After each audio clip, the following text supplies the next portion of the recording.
So if y'all hear the fan in the background, y'all have to excuse me. It's really hot in this room where I am, and I mean the air conditioner is on as well, but I sleep. Y'all ever met a person who the fan just have to be on for them to like go to sleep or even be comfortable? Like it has the temperature thermometer thing has to be set on like fucking Antarctica to be comfortable. That's me. I have to have it cold wherever I'm at. So I always got the air conditioning on, but I also got a fan on too. So just excuse that. But anyways, today we are back with another book discussion. So we left off in chapter 5. Today we're going to be discussing chapter 6 in my book, Obsessed and in Love with My Baby Daddy. Let's get it. Let's get into it today. Let's have a good day. Y'all speak peace, positivity, and abundance on them children before sending them to school. Speak safety on them kids because the world is crazy. The world is fucking insane. Seriously. So I'm speaking safety, positivity, abundance, productivity on all these kids that's going off to these public schools. And let's just have a good day today. I'm off. I'm doing a book discussion for my YouTube. Like I said in the previous snap, if you have not subscribed, please do that right now by clicking this link right here. Just like I said, it takes 2 seconds to click this link and press that subscribe button. That's all. Let's get it. So before we get into it with today's video, I want to introduce you guys to my friend. His name is Obi. I don't know if it's a boy or a girl, but it's a Sukata African tortoise. They are descendants from the African desert, so they like really hot temperatures. But y'all know, just like I said in my previous video, I love cold, so I don't bring him in the rooms that it's like super cold in. I kind of leave him where it's hot at. But this is Obi, and I'll have a pet from now on in all of my videos, you know, giving fun facts, talking about them more because I do want to involve them more. As you can see, if you are subscribed to my YouTube, I have a lot of animal videos. Today we're going to be talking about my book with my tortoise Obi. He's an African Sukata tortoise, so he's going to get really freaking huge. I don't know if I have a boy or a girl, which is why I named Obi, because I don't know what I have yet. But anyways, like I was saying, this video is sponsored by myself. Check out my books on YouTube. All you have to do is type books by Tori Shanae on your Amazon search bar, and my books will come up. So I also have my first book, which is called A Twisted Hood Love, which is, I'm going to do this book over because the editing is poor. The book was kind of all over the place, but this was my first book, so it was a major accomplishment to me. This one right here is the one that hit the charts. This is the one that's my bestseller nationally. This is a national bestseller, and I can't wait to include national bestseller on my next book at the bottom. That's always been a goal. So I'm sponsoring myself today. So if you have not checked out any of my work, go to either my YouTube or you can go to Amazon and type in books by Tori Shanae, and everything that I have published will pop up. Show your support. And that is all for today. So let's get into it. When we left off in chapter 5, Shanti was going on a date with a guy named Dakari, and it was a guy that she knew from high school. He's always been kind of in love with her, but Shanti was always, of course, in love with her baby daddy. So she went on a date with Dakari. Everything was beautiful. He did everything he was supposed to do.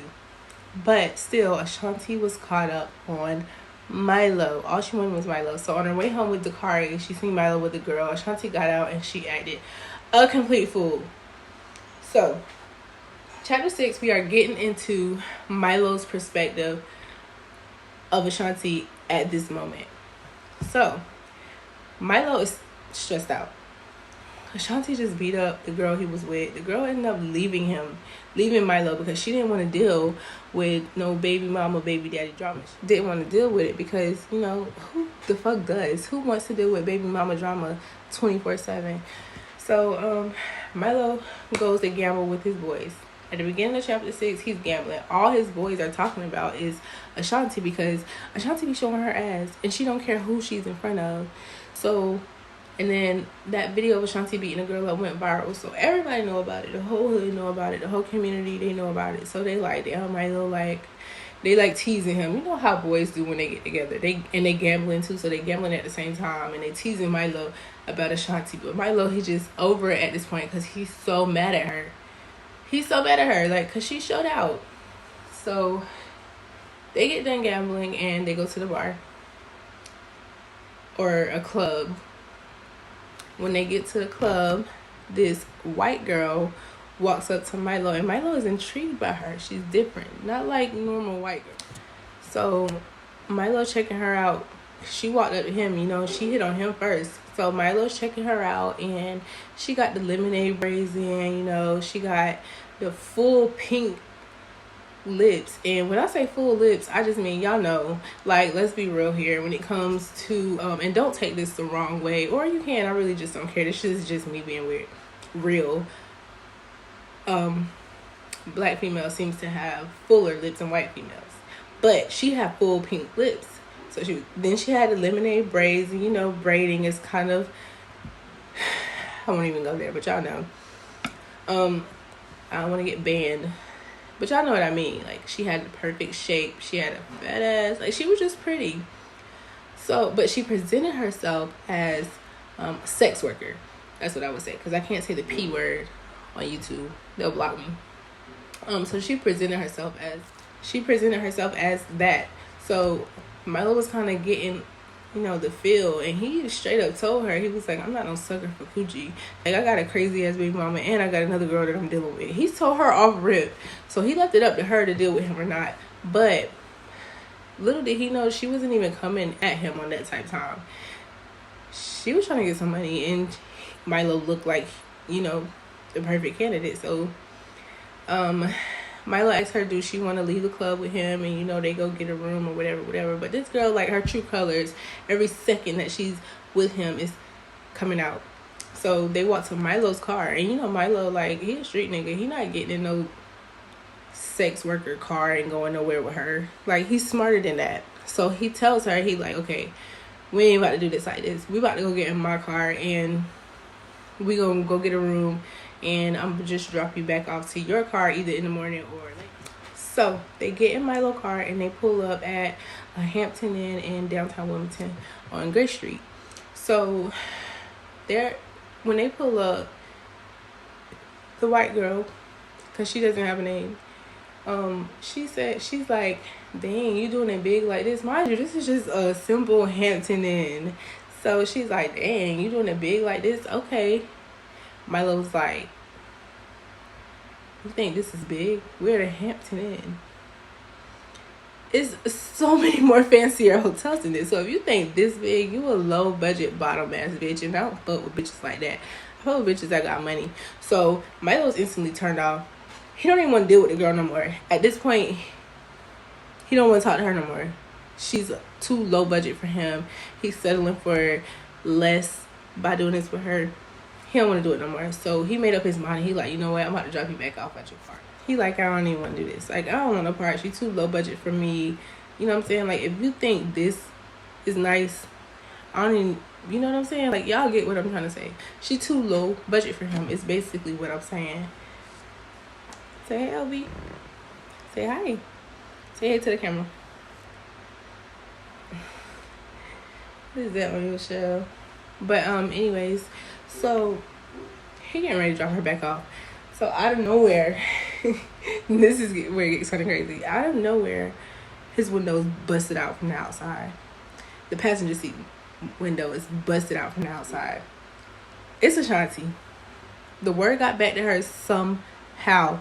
Just like he knew. In the book, it talks about him at the club talking to the white girl. He at a local club. So people in the neighborhood, like I told y'all before, they know about Ashanti and Milo. He's at a local bar, and he's talking to a female. The word got back to her. Almost instantly, the word got back to her. So she was already on her way while he was still at the club talking to this white girl. So it's Ashanti. She busts both of the windows out. She goes to the passenger side, busts that window out, and dragged the girl out of the car. She dragged the white girl out of the car and just stopped. She dropped the bat, so she's not beating the girl up with the bat at this time. She just beating her ass. She just going to work on this girl. So Milo he like is no saving her. He see people like outside. Y'all know y'all at a bar, it's always people outside. And he see people on their phone calling the police, of course, because Ashanti is going to fuck ape shit. So Milo picks Ashanti up. Y'all know he's strong, big body, whatever. And he throws her in the backseat of his car. When he does that, he speed off. He's trying to get out of there. He know the police is on the way. You know what I'm saying? So he's trying to get the fuck up out of there. So he speed off. So while he's speeding off, Ashanti is arguing with him. She's mad. She's obsessed. She's in love. She's hurt. And yeah, like I said, the date with Dakari went beautifully, but she's still in love with her baby daddy regardless of who Dakari is or what he got. All she wanted is Milo. So she's just like, how could you do me like this? This another bitch. Damn, this a whole different bitch. And it's a white girl. Like, what are you doing? So they arguing. She ends up grabbing the steering wheel and turning it really hard to the left, and they run into somebody's house. They just run into somebody's house. So Ashanti's still going crazy, not even realizing that they just hit somebody's house. The police is already looking for them because it was already on their way downtown anyways from the pedestrians calling about a domestic dispute. So the police are looking for them already. And then they just hit somebody's house. Milo like, okay, I got to get the fuck out of here. Ashanti's still going off. So once she noticed that they hit somebody's house, Ashanti jumps out the car and she runs. She hauls ass. Milo drive off. He not about to stay there and take the rap for something Ashanti just did. So in Milo's head, he is fed up. He's tired of Ashanti. He's tired of her childish ways. He's tired of her acting crazy. Like I said, chapter 6 is where we get into Milo's perspective. And chapter 6 explains how fed up Milo is of Ashanti. He's tired of her. He don't want no parts no more. He wants something different. So chapter 6 was short. I just wanted y'all to see how Milo felt about everything. Then we are going to go into chapter 7, and I will see y'all in my next video. Like I said, check me out on Amazon. Just type in my name. I'll be there. It will pop up. This book is probably going to pop up first because it's my bestseller. Like I said, thank you. I finally got to meet Ovi.